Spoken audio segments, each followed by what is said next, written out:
So I'm Ross Hamilton. I'm co-founder and general manager of Hamilton Conte Paris and now London. We are a furniture, upholstery, lighting, accessory brand. What's important for us is that an interior should tell a story. So we think that our products and anything we work on need to be very driven by narrative and emotion. And, people are looking to connect with their interior. It's a place that we come to resource ourselves and feel good. And so first and foremost, it should be functional, obviously, but then it needs to be aesthetic as well. And you need to feel comfortable in whatever you have around you, but also have an emotional attachment to it. So our pieces, we try, there's a lot of stories behind, how do you make a piece and what did it get inspired by and why did you do it? And we kind of hope that people connect to that. I mean, we go through life as collectors of objects and stories and memories, and your interior really does speak a lot about what is your state of being, how do you, what do you enjoy? It should make you feel good. If it's well done, it should be inspiring to you. It should make you happy every day. And so, yeah, that's what we try to do. What do you see as like the future for interior design? More kind of gadgets get involved? Yeah, so tech is going to be, obviously tech is becoming more and more important. I think it's a lot more having to do with the build. Like, what are we building? Like, how does the build go? Like, we've got smart plugs and things that you can activate from your smartphone.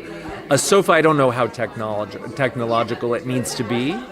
It needs to be comfortable. It needs to make you feel good. You have to have a fabric that you like, and visually it should be appealing.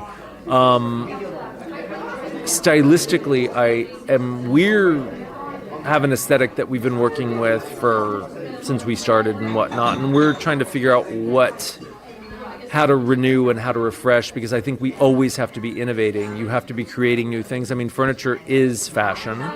The cycle times are longer usually, and it takes longer for people to accept new ideas a lot of times. So we do need to push forward with new ways of seeing how do we present the interior. You have the 2000s. I think we've had a lot of re-inspiration from the past.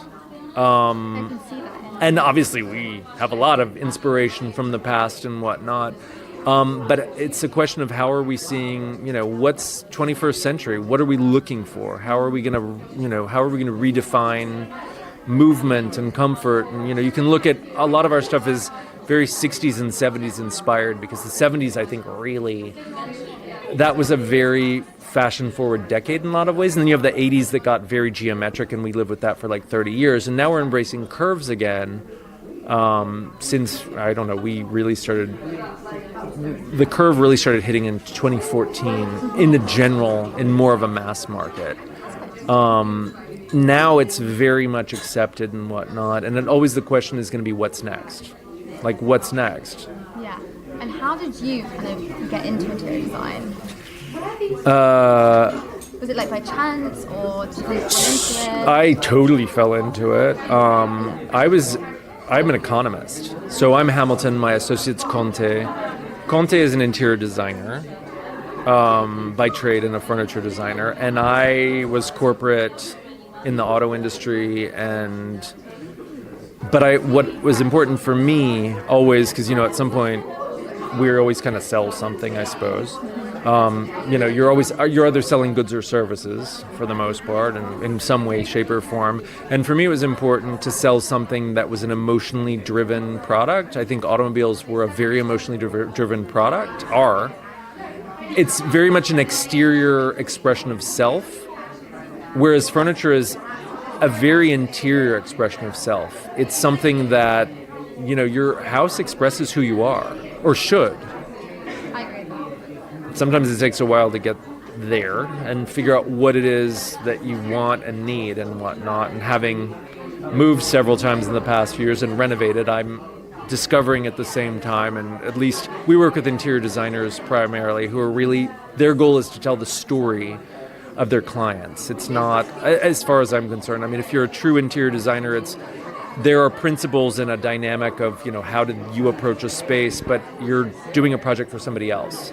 And you want to make sure that that space really, you want to make sure that you tell their story. Yeah, it translates through their object. Because they have to live with it. Yes. And so how do you work that angle? How do you get inside, I was just telling somebody, my interior designers are psychologists. They really get to know their clients a lot. Sometimes they know things that they didn't. They didn't need to know, but it's fine. But you have to get inside people's heads in order to, you have to get. Yeah. It's like, whoa. Wait, that's for your marriage counselor, honey, not for. Designer. It's like, but.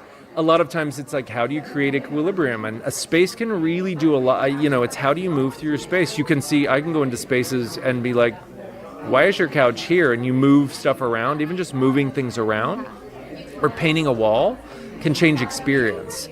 And your home is an experience. It's not just a functional, it's you're living in this space and you have an attachment to objects. And if it's done right, and if you get something that is fluid and dynamic, then you actually are a lot happier.